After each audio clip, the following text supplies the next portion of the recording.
Yeah, good morning again. This is track 3. Noah and I will be the chairs of this track, and I'm very happy that Jan is here with his talk to give you some insight into how talk selection works. Well, there's a review board and there's a CFP. Sometimes we approach people in a direct manner. We invite them for talks. And in the review process, say most reviewers have kind of wild cards, talks which they consider like, they see a talk and they immediately, this has to happen at Troopers, regardless of what the other people in the review board say. And this was one of my wild cards. I read the abstract and I was immediately, I want to see this at Troopers. So I'm super happy, Jan, that you came over. Yeah, sure. Thank you for joining and looking forward to. Yeah, no, thanks for having me. It's wonderful to be here. Okay, shall we get started then? All right, cool. Hi, everybody. My name is Jan. I'm excited to be here at Troopers, and I guess I'm opening up the speaker session, so that's exciting. As I said, my name is Jan Schaumann. I'm from the internet. I'm here to help. And as you can see over here, I have a formal title of Chief Architect Information Security at Akamai. I'm also a professor of computer science as an adjunct. And that seems to be increasingly rare. I'm an actually human being on the internet, so there's that. And I'm going to be talking about post-quantum cryptography. And to make it a little bit less nerdcore, I figured I'll mix it in with some Mean Girl memes. So now we have to see how well that's going to land. Who here has watched Mean Girls? All right, so we'll see how this goes. If nothing else, you can watch it later on. It's kind of fun. Anyway, so let's get in, losers. We're upgrading the internet. Let's take a look at what we'll be covering today. First of all, it's Wednesday, and on Wednesdays we wear pink. That's the only pink thing I had, so that shows you how well I'm prepared for this whole hole that I dug myself into with the Mean Girls memes. And I see none of you are wearing pink either, so that's all right, it's okay. I'll be talking a little bit about quantum computing, just to warm your cache around the topic. Spend a minute or two on quantum cryptography versus post-quantum cryptography.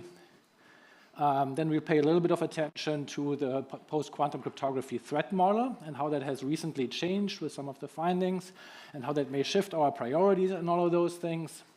And then, of course, I'll cover a little bit of what we at Akamai did with our PQC program and what kind of lessons we took out of that. This program has been going on for three to 4 years or so. That's how long it's been taking us, and of course we're not done yet. We're still moving forward, as everybody does. So that's what we will do. There's also a bunch of things that we won't do. And those are the things that we put into our burn book, right? So number one is, I'm not going to tell you, in order to do PQC, you have to have your cryptographic inventory, because who's going to do that? That's impossible, basically, anyway. So we're not going to do that. I'm also not going to give you any doomsday scenarios around the imminence of a cryptographically relevant quantum computer, meaning a quantum computer that can actually be used practically, that can do more than factor 21, which is the current state of the art in factorization. So we'll not discuss that either. For those of you, let me see, also I'm going to step aside so I can see you, show of hands, who is on the IETF mailing lists? Maybe there's a couple of people here. That's where there's a lot of discussions, and there's a lot of discussions around conspiracy theories of whether or not you should be doing pure PQC or hybrid PQC, and whether or not certain governments are involved in any of this. I'm not going to indulge that either. You can dig into that on your own time if you so choose. And finally, because I am sick of it, and I hope that I assume that you all are too, there will be absolutely no AI in this talk. So that's good, right? That includes, I won't be talking about what AI does. There's no AI used in producing these slides, no AI-generated images or content or none of that nonsense. I am spending so much time thinking about AI, dealing with AI, that for this talk, this is the last time I'm really mentioning it. All right, so that's good. So now we can actually move forward. So let's talk about moving traffic on the internet. This is not a vendor talk, so I'm not trying to pitch anything to you. but it's probably useful for you to get an idea of the scale of Akamai. You can't really see very well in this graphic, like, you see the continents behind that. You get the outline of that. It's a world map where the gray and the white do not really have a good of contrast there. But like this is the location of all the various data centers and locations, peering points and other locations that we have where we are moving traffic. Akamai is, the little CDN that could. We've been around for a very long time, and primarily we make fetch happen. Like, chances are, if you've been on the internet today, you've probably gone through Akamai services at some point. If you went to the Deutsche Bahn website yesterday or this morning, you checked out what the hell is going on, you went through Akamai, and whatever is going on with Deutsche Bahn is not our problem. Like the website functions, it's the rail network that does not work. Anyway, so like there's a bunch of, a lot of traffic that we do there, and we have a whole bunch of different customers.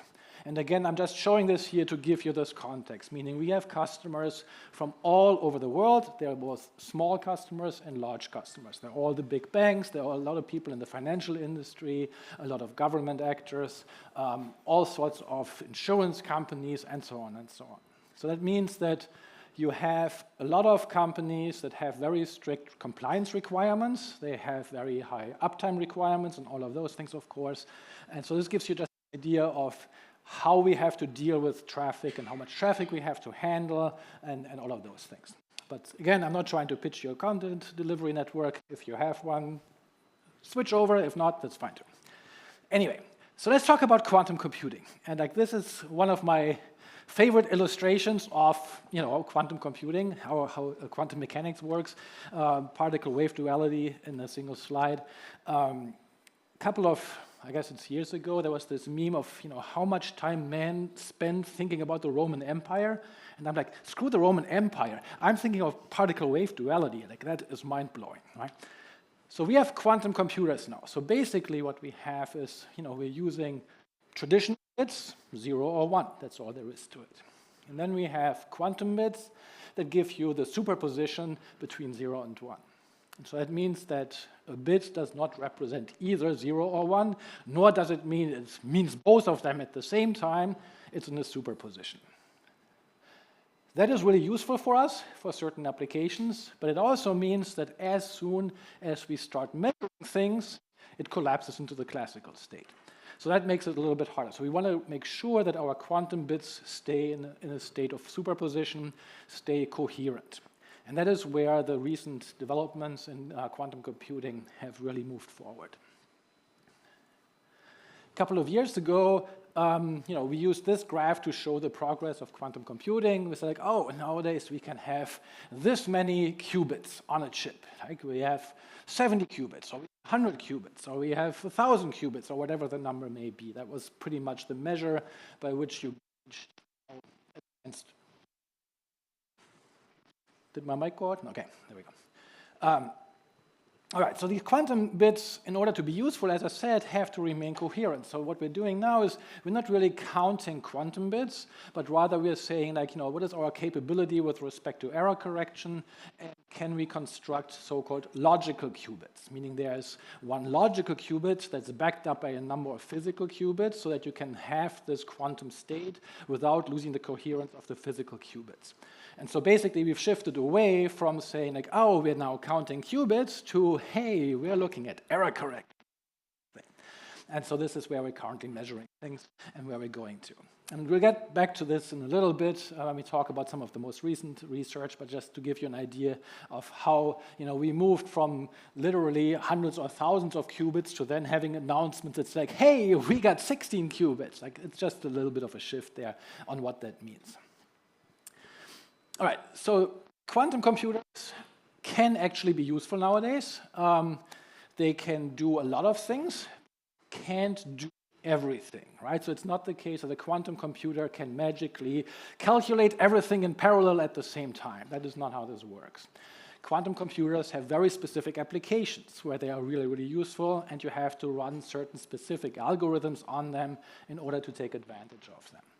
And so one of the things that they're actually good at, or that they can be applied to, is cryptography. And so initially, there was research done to like what kind of algorithms would work on a quantum computer even before quantum computers existed.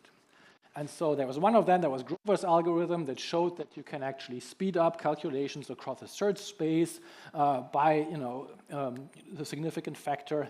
However, it turns out that even though you have a quadratic from ON to O root n, that you cannot do this massively parallel. Meaning as you're doing this, you still have to do this sequentially for each space, so you're not getting this exponential speed up that you would get otherwise. And so for that reason, we generally now assume that symmetric cryptography is generally quantum safe. That means that as long as you're using something like AES 128, you're good. You might have to upgrade to AES 256 for other compliance requirements, but it's not because of the quantum threat, right? So that we generally agree that this is safe. Now, in asymmetric key cryptography, we have a larger problem. So there is Shor's algorithm, which can be used to do the prime factorization that underlies RSA, or finally the elliptic curve points for the elliptic curve Diffie-Hellman key exchange. So those are subject to Shor's algorithm and therefore are under threat. So this is where we now need to come up with new algorithms that can withstand this, or that can be used against this threat.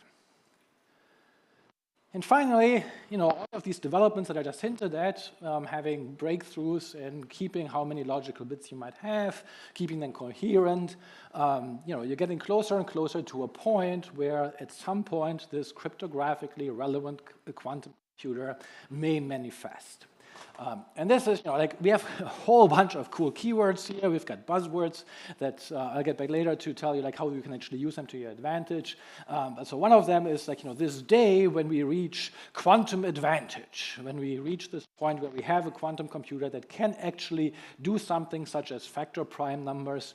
As I said, more than factoring 21 into 3 and 7, but actually doing something that breaks RSA. When that day comes, we're going to call that Q day. Which is for me, this is what I think I see Q day, right? That seems like a party, right? In reality, it's probably a little bit more like this, where there's mayhem in the streets and everything's breaking, and it's oh, can you pick me up? I'm scared. Anyway, so this is Q day that we're preparing for. So the question is, well, when does Q day arrive? When is this going to happen? And I think that is actually, at this point, the wrong question to ask. Rather, the better question is to say, when do I need to have PQC deployed? And on the one hand, it seems logically I have to have it deployed before Q day arrives. But we don't quite know when this will be, right? But we do know at what point we have to have done this based on government mandates.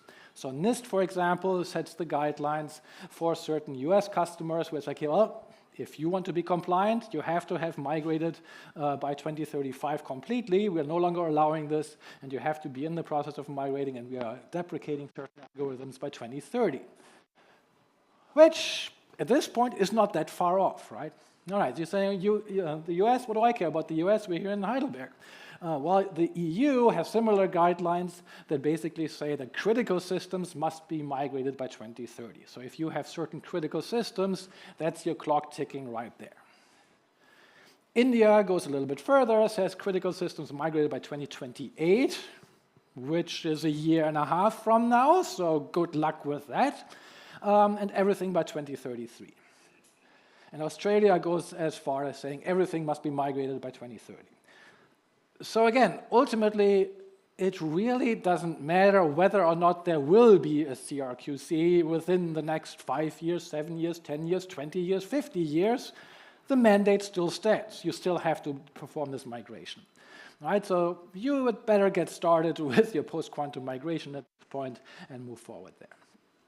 But we're engineers, so we don't like to have these pencil pushers tell us the deadlines. So we are saying, well, let's think about this like engineers. What's our threat model over here, right? I just said quantum resistant, symmetric encryption remains quantum resistant, so we don't have to go in and replace everything that uses AES with something new. We don't have to go in and replace all the SHA-2 signatures because they are still safe too, so that's all fine, right? So we don't have to do that. But we have two specific concerns with asymmetric cryptography. And these two different concern points that we have there also have then a slightly different threat model, which we'll go to as well, right? So on the one hand, we know that encryption, or the key exchange in particular, is subject to this, and the other one is signatures that we have. And obviously, both of those are already pointing you towards TLS, like this is where all of this is happening, right? So in TLS, we use the asymmetric key exchange to then negotiate the symmetric session key, and so the symmetric session key, that one's quantum resistant, but if you can eavesdrop during the key exchange, and then you can store this key exchange key for a while until you can break it, then you can also collect the encrypted TLS traffic that is encrypted with the resistant key, but once you have broken the key exchange key, then you can decrypt that information too. So that is one problem that we have there, right? The time horizon for a CRQC is, well, always kind of like within the next 10 years, so we assume. But based on that, we get something called Mosca's theorem. Mosca's theorem, well, if you watch Mean Girls, the limit does not exist. No, Katie, that's not it. What Mosca's theorem really is like this simple equation of saying, like, if you have data that has a certain value and you think it will still be valuable in, say, X years, but it takes you Y years to perform your migration, well, you're still good as long as this plus this, is less than whenever this computer manifests.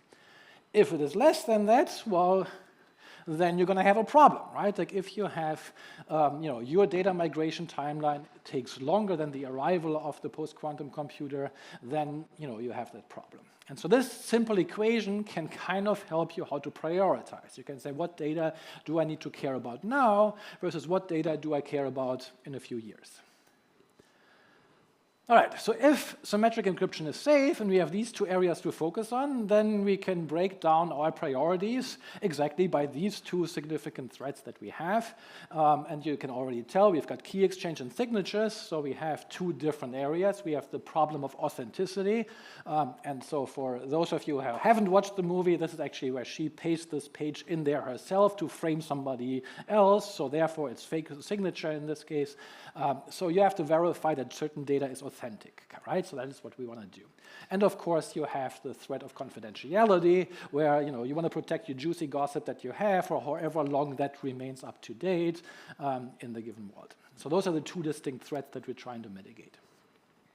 So to protect against these threats, we now have developed the so-called post-quantum cryptographic algorithms.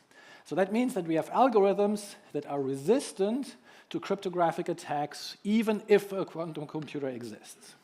Now here's the cool thing.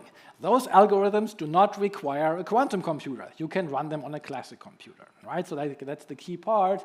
And sometimes when I talk to customers, they're not quite sure about this. Like, oh, you guys have a quantum computer? And I'm like, no, we don't. These algorithms work on classic computers, right? So in order to get these, we had a long competition. It ran for many, many years. It was run by NIST in the US, and then eventually it was actually run fairly well in the open. People could participate, submissions from all over the globe. So whatever your opinion of the current, former, or future US government may be, those are not as involved as you might think. Anyway, so they standardized a couple of algorithms. And one of them is FIPS 203, also known as MLChem, for the modular lattice-based key encapsulation mechanism, which is the one that is then used for key exchange. So this would be the one that would replace elliptic curve, Diffie-Hellman, or RSA. So that helps us address the confidentiality factor. We then have digital signatures, and we get a whole bunch of them in this case. And this is something where you might want to perk up. It's like, wait a second, we've got a bunch of different signature algorithms, but we only have one key algorithm. Well, this is the first one that has been standardized. There may be another one coming later on that is standardized for this, because we don't want to put all our eggs into one basket, right? All right, so given the timelines using Mosca's theorem right now, the industry by and large has focused initially on this aspect. Meaning right now, we started out, especially 3 or 4 years ago, we started to say, like, wait a second, quantum computers may appear at some point in the next 10 years, but we know that certain adversaries are already collecting information right now that they then may want to decrypt once they have this. So it's certain personal information, emails, private messages, financial documents, and things like that. Right? And so it's like, while we currently still have time, let's just start with this. Let's roll out a new key exchange and bring this to the masses. Now, the thing about cryptography is that, well, it's really, really hard, right? Like, it's really, really hard to get right. And if you make only a little mistake, those oftentimes tend to be fatal, right? So you want to be really, really sure that whatever cryptography you roll out has stood the test of time, has had the peer review, and all of those things. So we don't just want to go like, from one day to the next, like, what? We're throwing out RSA and ECDH and just moving to MLChem directly, because surely this will be fine, this new thing that we just came up with. Probably not such a great idea, right? So for that reason, the IETF and the people that are more practically focused perhaps are saying, what, let's start with a hybrid key exchange. We're not just switching directly to PQC, we're switching to an algorithm that can do both at the same time, or rather we're combining one with the other. So it means that you get, at the worst case, you are getting the same security that you have with a classical computer, with a classical algorithm. And so we have a draft for how to do this in TLS. And then we have, in particular, currently a draft that uses this mouthful of letters and numbers, the X25519, MLChem 768. And you can tell I've been saying this a lot to all our customers and everything. But yeah, so this is what the string that you will see, basically. So that means that we're combining the classical X25519 classic key exchange algorithm for elliptic curves with this new MLChem. And so that is also an IETF draft that we have over here. And you're familiar with how the IETF works. Any random person can submit a draft for anything. That's wild, and sometimes we get crazy stuff submitted there. So like, how good is that? Well, this has gone through a whole bunch of reviews, and both of them are currently on RFC track and have been approved for RFC, so this is just a matter of weeks at this point when these will be written in Internet Stone, which is an RFC, which, remember, is a request for comments, which is kind of funny that we're using this as the law of the land. But anyway, there we are. So how does it work? So I'm going to share the slides, of course, later on, and you have the links there, which has a long explanation, so you can read up on that in detail. I sketched out just like how does the hybrid key exchange work in TLS. The really interesting part that we care about is that we are literally tacking on one key next to the other, calling this a combined key. Then the other side extracts those two keys, does the calculation, gets the shared secret, and brings it on. So we have multiple keys at play there. So again, you can read through that later on. Key takeaway is like we are just sending multiple keys, and one of them is a combined hybrid key that we're sending over. All right, so that's all the PQC background that we're going to be alluding to, and we're going to move a little bit further with certificates in just a little bit. So now back to Akamai. Akamai as a CDN, somewhat simplified, has a model like this, and back here you should normally see like a gray cloud, which represents the internet. Everybody knows the internet is a cloud, but on the other hand, it's also our network in this case. So if you think about a CDN, you basically have three legs of connections there. On the one hand, you have the client connecting to Akamai, meaning the edge of the network. So whenever you use your phone, your laptop, or whatever, to go to deutschebahn.de and see like what the hell is going on, that's you over here talking to our server that then probably doesn't sit in New York, but somewhere here in Frankfurt or closer by, so it's close to you, right? So the goal is to terminate the connection as close as possible to the customers, so the round-trip times are shorter. We then shuffle around our traffic in between our network a little bit. It goes through our backbone or wherever it is. It's a closed network that you have. And of course, at some point, you have to go from Akamai to whoever provides actual content, right? The actual server that sits there, which we're calling Akamai to origin. Right? This is where this goes. So if we have these three different legs of the traffic, that also means that we have effectively three different places where an attacker might, try their luck. So on the one hand, you have a fairly broad attack on this one, meaning normally these connections, these servers over here handle many, many endpoints, many, many services, so you don't know exactly which one it's going to be. So you wouldn't do a targeted attack over here, you would do an opportunistic attack, where you're saying, I just want to get all the traffic that goes to Akamai and then handle that later on. On the other hand, however, if you can identify the connection between Akamai and wherever the origin sits, then you can target one specific customer and say, like, oh, I want to go in there and I want to attack this particular traffic. So those are very different attacks. And then, of course, there's the attack where you go, attacking us on the internal network in there, which again is targeted, but targeted towards us with the goal of getting most likely to the other ones. All right, so as we are rolling out post-quantum cryptography for these things, we started out over there. Our initial thinking was like, okay, we have high-value customers. We think that certain capable adversaries may want to attack them. So let's start bringing it to this leg initially, which sometimes is also a little bit weaker in the protections. And it allows us to experiment a little bit more with the new technology as we have more control over everything, right? Like, we have no control over the end user over here, but we have control over our servers who are working as a client, and we have a relationship with the customer, so we can negotiate with them and get feedback from them. So that helped us, start out things. So this is something that we landed just about a year ago for customers to opt into that. After that, we went to the other side and said, okay, cool, that worked well. Let's also offer this for customers over here. But initially, and this goes back to like the types of customers we have, they're oftentimes very change averse. They're very afraid of breaking things, so they don't want us to just turn a knob and flip things. So they want to opt into things, right? So this is why PQC initially was landed as an opt-in feature. Now, if you've been around IT at any point in time, opt-in does not really get you through actual full deployment, right? This can only work if it's an opt-out. This was the same experience everybody had with TLS 1.3 a couple of years ago, and any other protocol change.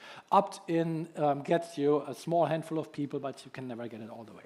So for that reason, we're eventually moving it to opt-out coming next month, which is the same time that we're then also putting PQC in between those things. So now you might say, hey, wait a second, like, why is this taking so long? This part in the middle, you're controlling all the ends. Like, you should be able to flip that really quickly. And the answer is like, yes, I would like that to be true. In reality, it's like we have certain other requirements there. We have a guarantee for customers that this connection is also FIPS 140 compliant for all of our customers, and that required us to upgrade a bunch of things to then get to the point of being able to do PQC. And it's a 27-year-old company with lots of tech debt and baggage and all of those things, so it did not move as swiftly as I would have liked, but we're getting there. So at this point, we'll have PQC all around. So you might say, like, oh, this took a really long time, especially that last part over there, but in reality, it seemed to us like it really was moving fast. It seemed like we were getting hit by a bus by how quickly things moved. So like, as I said, we had NIST standardize the algorithms in 24. That is when they finally announced their algorithm selection. At that point in time, browsers had already started to adopt the early draft under a different code point. And so we were in the midst of saying, okay, we'll support the early draft under a different code point, and we started rolling that out, and 3 weeks later, all the browsers had switched to the new one. And we were like, oh, we didn't think that was going to happen, because normally, like, a new browser rolling out to the majority of customers takes between 6 to 18 months or something like this. So we're like, oh, we have time for that. Like, no, we don't. We had to move a lot faster there. And so that was one of the things that we had there. That also means that we had certain trends that tracked both standards and industry development at the same time. And that is something that, again, certain customers of ours do not like. They only like to follow things that are written in stone, and others do not want us to move too fast. So you have to juggle the, like, do I go fast and then possibly do work that I have to throw away, or do I go slower and then I know what I can do, but then I'm slower, etc. The other thing that you, at this point in time, had was no reference implementation, really.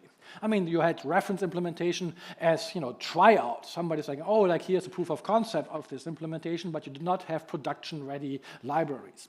So OpenSSL, for example, landed PQC in 3.5 just about a year ago, like in the spring of 25. We are in late 24 at this point in time. So you could use, for example, the Open Quantum Safe provider, which is just, again, a research implementation, which goes back to what we just heard in the keynote, right? Like, you have the research work that is being done. It's not the same as having a final product, right? So we struggled with that. We wrote our own PQC provider that we worked on before we then had to switch it out for the provided libraries eventually. So that some of the headaches of the early days there. As I mentioned, we guarantee FIPS 143 compliance for our connections. And there was a question of like, wait a second, this new algorithm, hybrid, will this be FIPS compliant? Remember, hybrid is combining two algorithms. And yes, FIPS 203 MLChem clearly is FIPS compliant. It's a standard. X25519 is not. So the question is, if I do these two together, is that FIPS compliant? We didn't think so. Other people didn't think so. NIST didn't think so. Until NIST changed their mind. We're like, oh, actually, if one of them is fine, then you're fine. Right? So like you had those kind of things too in the early days, had to go around that. And finally, as you may have noticed from the graph that I showed you with all the different keys that we're sending, that meant that now the client hello package increases significantly in size. So let's talk about size. Size matters, apparently. So like if you have if you look at the difference between these different sizes of both the key sizes as well as the signatures, you'll probably notice a significant difference there. Meaning, if we're doing a hybrid key exchange client hello, then we are including a classical X25519. Then we are combining that with another X25519 combined with the MLChem. So that alone grows up to, what do I have there, 1,248 bytes from 32 bytes. That's a significant increase in size. And that is just supporting this one hybrid algorithm. Initially, eventually too, we want to be able to support multiple hybrid algorithms, and how are we going to do that? So if you want to have multiple groups, well, then you have to somehow convey which groups you're supporting. And HTTPS/service-B DNS records are a very popular choice for that sort of thing, but that has not been defined or standardized for the selection either. Or you say, like, you know what, I'll just offer them, and if the server supports them, then they trigger a hello retry request, meaning you can negotiate it at the cost of another round trip time. So again, trade-offs that you have there. And we'll see a little bit in a minute what that looks like too. So for us, thinking about the client to Akamai options that we have over here, this is what browsers do, this is what everybody does. Basically is you are originating a connection and the client advertises, yes, I am supporting both of these and I am sending you both of these key shares. So the client sent you a really big client hello with both of those keys together, and then you select whichever one you choose, and if you support MLChem, the hybrid one, then you do that. And this is the same in Wireshark for those of you who prefer it, same thing, same difference. So you can just TCP dump it and take a look at those things. So that's what the client does. This is literally what the browsers do. This is traffic that I just captured from just your regular browser connecting. Browsers will send you both of them, do the high packet size with all the keys. Talking to the origin, we are the client. We have full control, right? And we can say, oh, we kind of know what the other side supports or doesn't support based on our customers. So we might say, you know what? I am supporting both of these groups, but I'm only giving you the classic one right now. If the origin only supports classic, cool. One round trip, regular handshake, you're done. If the origin says, like, hey, wait a second, I'm one of the cool kids. I got PQC deployed. I have this. Then it's like, hey, you know what? Try again, send me the key, you do this again, get this around. So yes, you get safety, better security, but more latency, more round trips. Of course, you can flip this too. You can say, you know what? If I know that my customers have this enabled, they can toggle a switch in their interface, then I can say, hey, I'm giving you both. I'm sending you the PQC share, and if you have it, then you have one round trip. If you don't, and you want to fall back to the classical, you're going around there. All right, so perhaps you're thinking, like, wait a second. All the clients or the browsers are doing both shares, so why don't you just do that too? Why not have both? Can't we do that? And the answer is, once again, yes, I would like that to be the case, but here's the thing. We have a lot of customers running a lot of weird stuff. So we have customers that run literally every single HTTP stack under the sun, both their custom-developed ones, both their open-source ones, both private ones. They may be chaining CDNs. We might be talking to a different CDN. We're talking to a middle box. We're talking to a firewall. Who knows what, right? So there's a whole bunch of different implementations. And if we are sending aggressively new protocols, then sometimes things break. As I mentioned, some vendors, providers, etc., will not implement something until it is an RFC. So even though we have this as a draft, they say, like, nope, I will not implement this until it's an RFC. So we can't, we don't want to burden them with that overload there as well. Right? On the flip side, customers also often go like, oh, I know this violates the RFC, but could you please? And we're like, well, sure, you're the customer. Yeah, we can make that happen most likely. So there's a whole bunch of things that if you're an RFC stickler or a protocol stickler, you don't want to look at. There's like all sorts of weird things happening on these stacks, right? We also know that protocol ossification has long been a problem even before GREE. So if you're just flipping a couple of things around in your client hello, all sorts of breakage occurs, right? So for all of these different reasons, we generally do not want to be very conservative in what we're offering when we're talking to our origins, right? And that means that we generally, because of our scale, also means that if you break something and again, this came up in the keynote as well, and I love that, if you have 0.01% of a billion, that's still hundreds of thousands, right? So if you have a lot of traffic and you're breaking it for just a few people, that is terrible if you have a lot of customers, right? So you want to be super conservative. And so to illustrate this, like here's a rough distribution of our TLS protocols and ciphers as negotiated to the client, to the origin from us. And obviously, it's like, yeah, this looks great, right? Like, you got TLS 1.3 is the most part, and you've got TLS 1.2 there. But you notice that we list the other things there too, right? So that means they're there. They're just like really, really tiny percentages, but they're there, right? Likewise for all these different algorithms. And if you know anything about data statistics, you'll notice that, like, yeah, of course, like the majority of things, that's the easy part. I can cover anything. Pareto's principle stating that 80% of the results stem from 20% of the causes, meaning, yes, you get 80%, that's the easy part. The remainder is harder for the adoption, and that trails out over the long tail there as well. Right? So for that reason, we can't just, throw both of them at the customers at this point in time. We may do so later. Anyway, so back to our threat model. We said, okay, this is resistant, these are vulnerable, time horizon is generally this one, and so far we focused only on saying, like, well, we think, let's focus on key exchange, that's a more urgent problem because we think Q day is further out. If Q day is further out, the key exchange is the thing that you can focus on and handle that. But what if Q day comes closer to you? The closer Q day comes, things change a bit. In the last few weeks, there have been a couple of interesting research papers being published. One of them over here, noting that the reduction of qubits needed to run Shor's algorithm has been greatly reduced.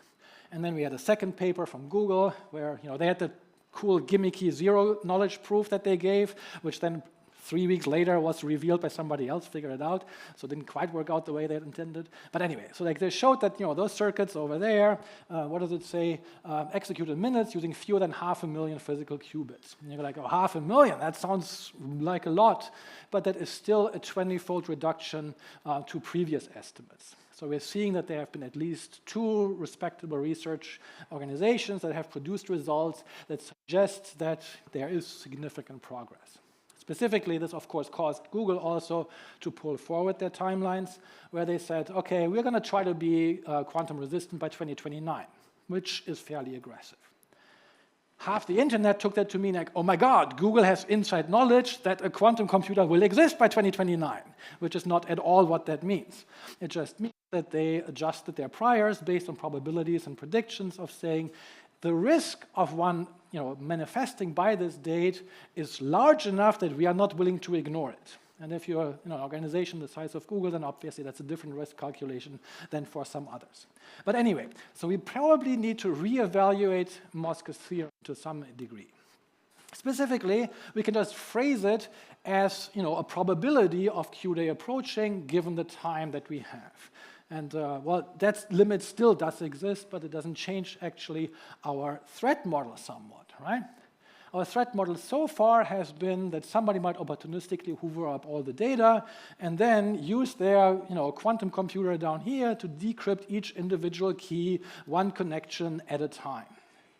And notice, this is one key individual connection, right? Like if you want to break this, you collect it, you break this one key, and then you only get this one connection. You do not get all the rest, right? So that means specifically targeted, and still super expensive, right? Like even if you have an advanced quantum computer, breaking one of these is probably still going to be hundreds of thousands or millions of dollars. So this is still, only practical with the time and the money that you have. On the other hand, if you have a CRQC and you remain in the middle of the target, then you can just say, like, you know what, I'm just going to use some time and some expense to break the prime factors to reconstruct the certificate, and then I've got my fraudulent certificate, and then I can just get all of the data that's coming in there, right? So the trade-off is significant there. So it means if you do that, well, TLS is one context, but if you can do this, then you can also do all sorts of other things that signatures rely on. And this down here is, again, what many of our customers are more concerned about than perhaps the harvest now, decrypt later. Rather, code signatures, electronic signatures, mutual TLS, trusted boot, all of those things, right? So this becomes a different story, and our theorem actually basically means, like, yeah, then we really have an issue. Not only that, but we actually have to change our threat model.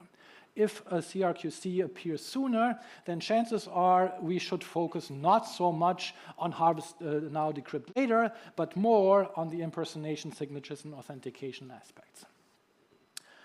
So we have to talk about signatures then. Size matters there as well. So again, if you look at this and you think about, in this, again, the context of TLS primarily, like how many bytes do we normally send when we perform a TLS handshake?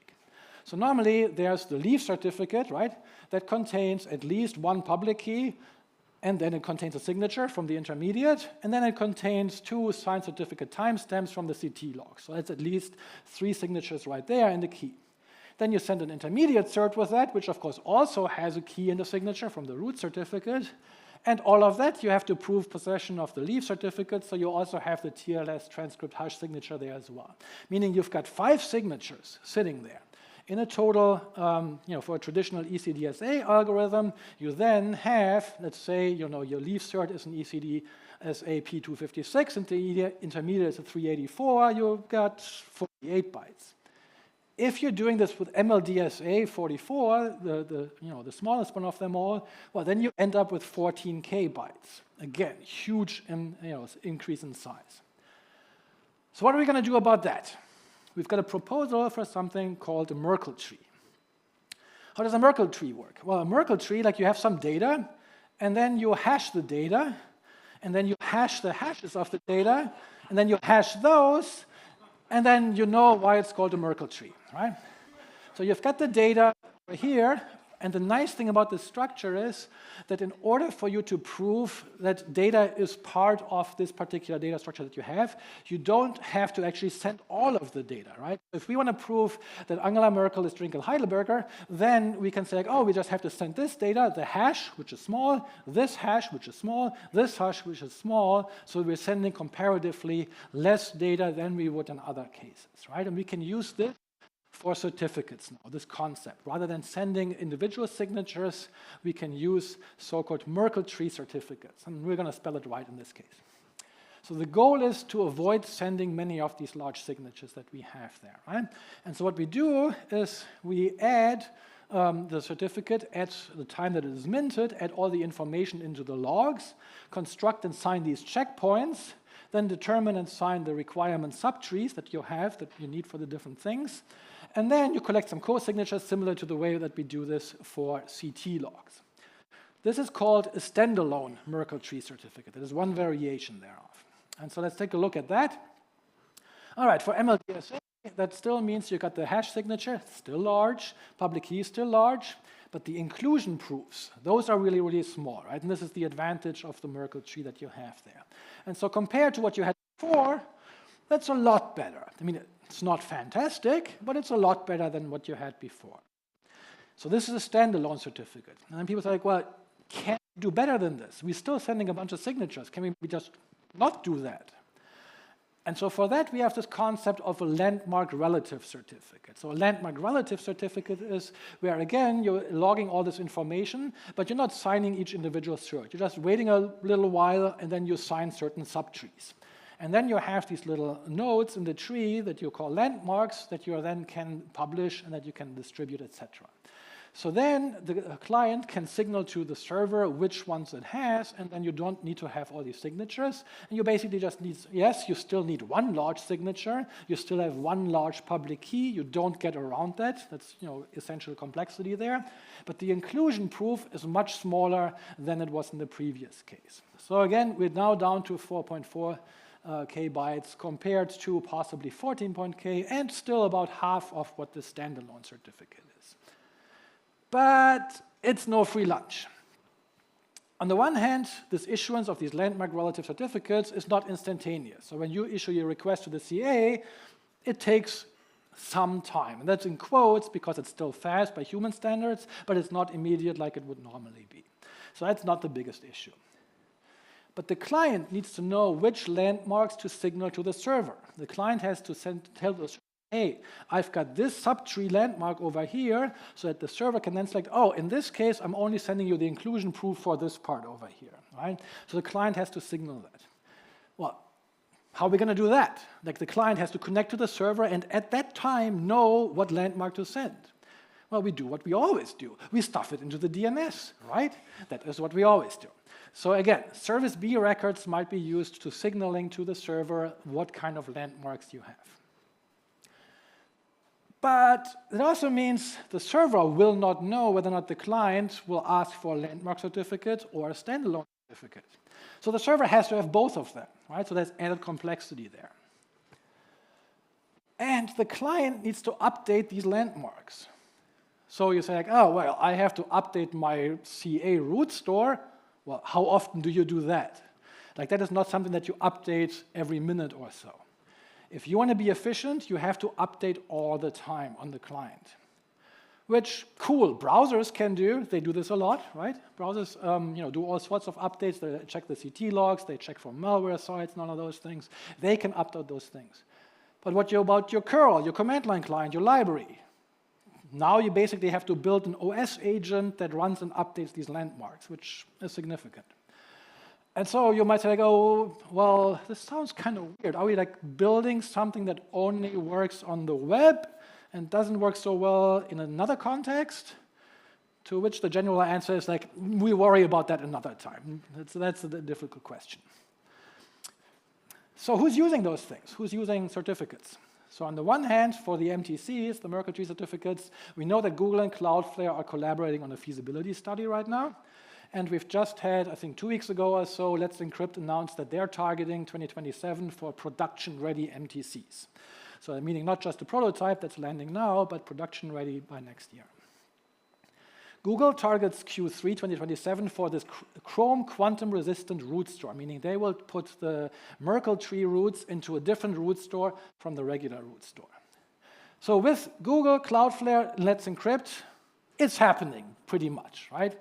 And yeah, I would agree that a dozen engineers at 2 companies can define the direction for the internet. That's a different discussion.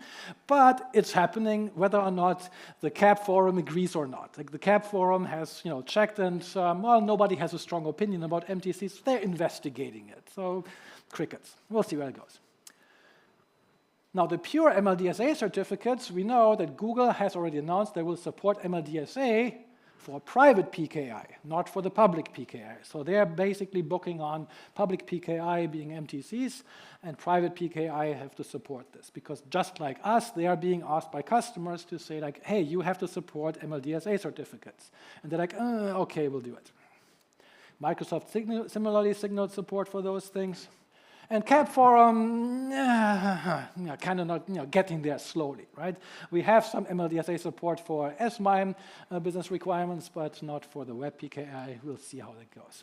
But in parallel, we also have a bunch of people from the financial sector getting together and saying, we want to have a post-quantum PKI that's independent of the web PKI. And so they stood up the X9 route that is operated by DigiCert, but that is basically a finance sector PKI that will do MLDSA. And so you might say, like, oh, wait a second, this now, private PKI and public PKI, are they going to be completely different things? I mean, it used to be like you manage an endpoint, you install your certificate in the root store, and that is that. Now it has to go into all sorts of other places. To which the general answer is like, yeah, well, we'll see how that's going to work out. So if you have these different PKIs now, well, which CA bundle are you going to use? And oh my God, Karen, you can't just ask people what CA bundle they use, because frankly, who knows? Right? Like if you've ever debugged a system that had a failed certificate, you know your only way to find out is A, guess and be lucky, and B, to trace it and find out what files it opens. Because the location of those things, there is no limit to how many of those you might have, actually. Well, but it's like the sad truth is that everybody ignores certificates anyway, but all right, that's a whole different discussion. Whether or not this will get worse with different PKIs is another question. Like, seems likely to me that as it gets more difficult to troubleshoot, more people will probably not validate. All right, so having gone through our adoption here, there's a few lessons that I think are useful for us. One thing that is really important is customers require clarity. They specifically need to understand that this connection from the client to the edge and from us to them are separate things. You can enable PQC on one hand without enabling it on the other. That is something that they need to be told. The key exchange is different from certificates. You do not have to get a new certificate to enable key exchange, and that applies for everybody. And yes, you need TLS 1.3. If you don't have 1.3, you don't get PQC. Can't shuffle it into 1.2, ain't gonna happen. You have to upgrade your serving stack for all of those things. And of course, our customers are fun because they say, on the one hand, get me PQC right now, but oh my God, don't turn it on. And we're like, oh, okay, so we have this option that you can do it, and then they have to take their time, and they have to validate, and all of those things. But customers are also really concerned about performance. And so if you're looking at the performance now, given the larger sizes that we have, here's our time to first byte for a TLS handshake. TCP, we can't do anything about it. That will always be the TCP syntax, unless, of course, we're doing quick. But then again, that is irrespective of PQC or not. Key generation on both sides has to happen for the client hello, but the first thing to note there is that key generation for these new algorithms is actually a lot faster than RSA and on par with EC, so you're not losing any performance on those parts. The client hello is necessarily larger, so this will take more time. There's no way around that. But that time is actually amortized. So for example, if we are connecting from Akamai to the origin, then that is a connection that we're establishing once, and then we keep it open, and we're reusing it. So like this one-time client hello has a comparatively small impact on the larger side.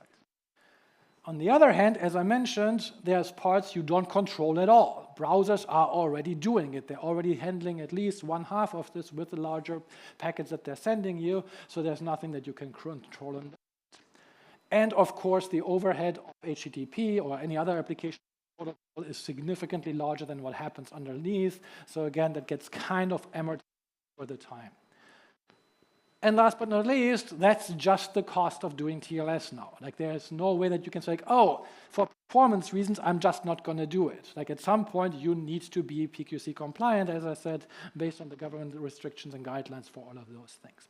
So that's just the way it's moving forward. Looking around, all the browsers since at least 2025 are supporting PQC and enable it out of the box. So any Safari, Mozilla, and all the Chrome variants, etc., do support this. That goes on. But what's interesting is that we noticed that non-human traffic does not handle PQC and sometimes not handle it well, meaning we see larger failures from bots, etc., connecting to PQC sites because they can't handle it, because they're shoddily written and they don't use up-to-date libraries, and I'm shocked to find out about that. Most TLS libraries, etc., have support for it. So if you just upgrade, you will get this by default at this point in time, which is really, really nice. So you no longer have this early adopter headache that you have. Web servers and proxies and sidecars are also getting there. Last week, there was Light HTTPD. That was one of the last ones to also roll that out. So those things are coming or are already here. We see about 70% of human clients negotiating PQC already. So that is basically what browsers do, which is also what our peers are seeing.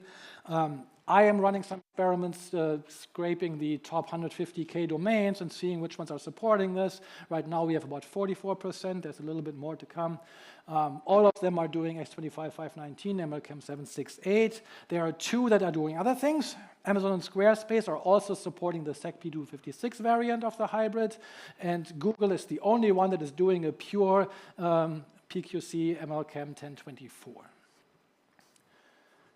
My lessons to you: upgrade to TLS 1.3. Duh, I have to do this.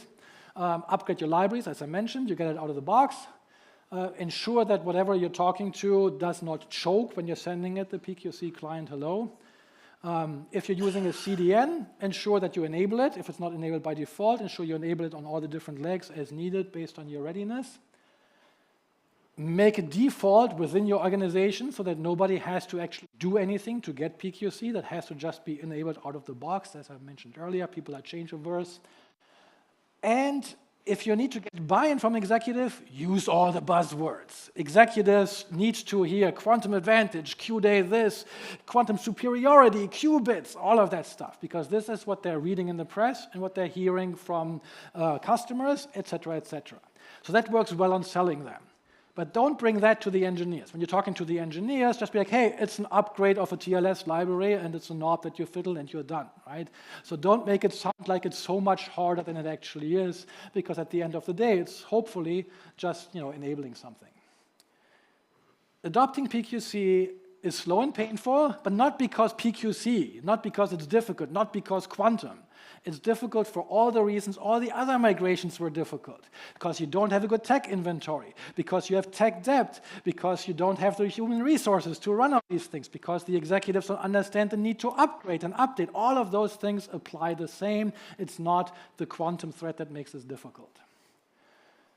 However, while you're at it, make sure that you are building the cryptographic agility into your stack so that when MLChem gets compromised and we have to switch to cyclic quasi-hem-cyclic key exchange, the other post-quantum key exchange that's coming, you can just swap it in, hopefully, right? So try to make it easier as you move forward.